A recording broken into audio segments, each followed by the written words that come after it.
I've been playing Battlefield since Battlefield 2, and Battlefield 6 might be the franchise's best comeback, or its biggest letdown. Today I'm breaking down exactly what EA nailed and where they're already fumbling the ball. Stick around, because at the end I'll share with you the single biggest change in Battlefield 6 that could completely decide if this game sinks or soars. Let's start with the wins. After completing the free open beta weekend, I've gathered a list of all the things EA did right. I got just over 24 hours gameplay and dozens of matches over the weekend. Let's start off with the obvious, the visuals. This game looks so good. I wasn't shocked to see this based on how the gameplay of the trailer was, but experiencing the game in person is something else entirely. Between the details on the streets and the walls, with the foliage and the dust and the fog and the sun rays, they really nailed the mark with the visuals in this game. The explosions look amazing and the destruction in this game is truly on another level.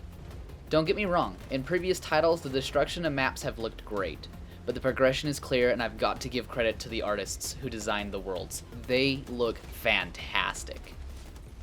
But more importantly, the game is extremely well optimized. This was actually a massive surprise to me. Based on the 2042's frame rates, I honestly didn't have high hopes. But the difference is there. I'm running totally fine despite running ultra graphics and screen recording at the exact same time.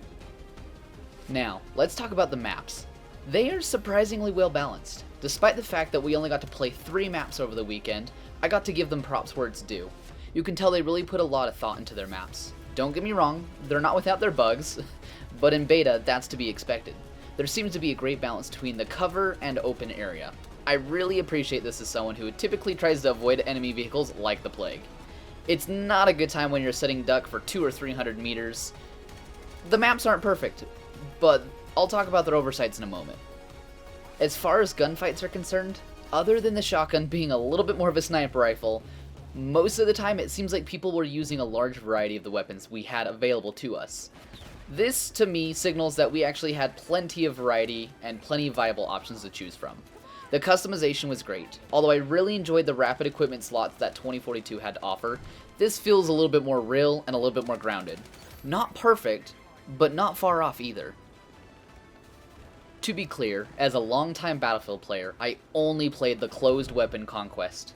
None of that open weapon gameplay. I still feel like I had lots of freedom to choose, but I think a bit of tweaking could make for a happy medium. As an example, the skill set for Combat Medic should have had the option for SMGs, but maybe the skill set for Field Surgeon could have not had the SMG and instead had a greater armor rating, something along those lines. Now, as for the vehicles actually felt really good. They drove really nicely, and honestly, I was really hyped for the skill cap they offer. You can tell things turn either worse or better depending on whether you need speed or don't need speed. The jet and the helicopter felt great. Nothing insane, but the targeting system is very forgiving. But we'll see how long that sticks around for. Now, let's talk about the negatives. The things that could hold this game against its double-edged sword. Many players who had never played a Battlefield title before played the game for the first time this weekend. This was great. We are honestly a welcoming of our Warzone friends and our Battlefield friends alike, along with our Call of Duty friends.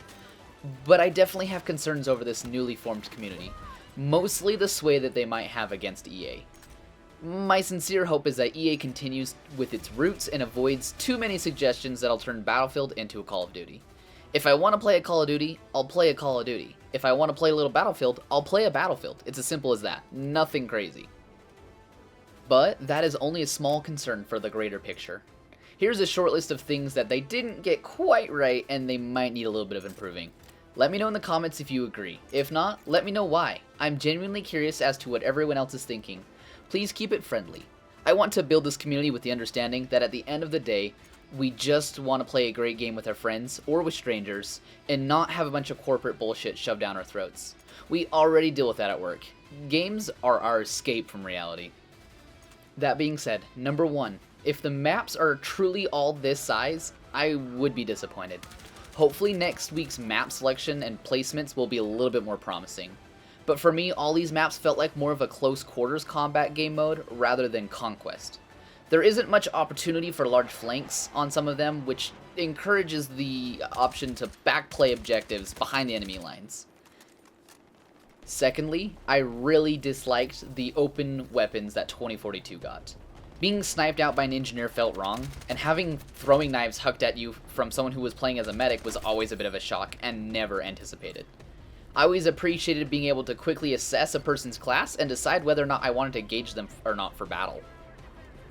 And thirdly, we have been burned in the past by game features like Battle Pass, or pay-to-win weapons or vehicles. I really hope EA is listening to its audience. Personally, I'm okay with the Battle Pass as long as it follows a couple of criteria.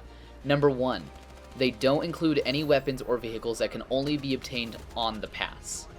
Number 2, the skins don't get too wild. Battlefield actually did address this over the weekend, and I'm really grateful they did. Number 3, if you are gaining any monetary value from its players playing the Battle Pass, I need to see continual support for your maps, vehicles, and everything in between. Lastly, please keep the Battle Pass for the free Battle Royale Battlefield 6 and the paid Battlefield different. I honestly don't mind EA providing the ability for players to grind towards a new camo or a new pair of boots, visually of course. I actually appreciated that the Battle Pass in 2042 encouraged you to try different weapons and classes, but it never forced it. But it really helped me enjoy the game a little bit longer when things got mundane. Battlefield 6 is showing some great promise. So far, EA has done a great job updating the community and really showing us what they've made. If they keep up with their hard work, they could actually hit their goals. This could kill other titles dead in the water. As a bonus item to note, some rounds did feel off. People were just going for kills and not playing the objectives. In some rounds, squad gameplay was strong and was lots of fun. Other times, it felt like it was disconnected and frustrating, and you felt like you were playing alone. I honestly feel that it might just be part of the growing pains for welcoming a new group of people to the Battlefield titles. Many people have never played a first-person shooter that was built with squad and team gameplay in mind. But, in time, people will hopefully eventually adapt and learn to play the way that Battlefield intended, which is as a team and as a squad. But overall, I really had a lot of fun playing something new over this weekend. Let me know how your experience was. Leave a comment or subscribe for more gaming content. Give this video a like if you found it helpful or entertaining. I'd greatly appreciate it. Well, that's it for my initial impressions on Battlefield 6. In the meantime, stay legendary and be low-key. Have a great day, guys.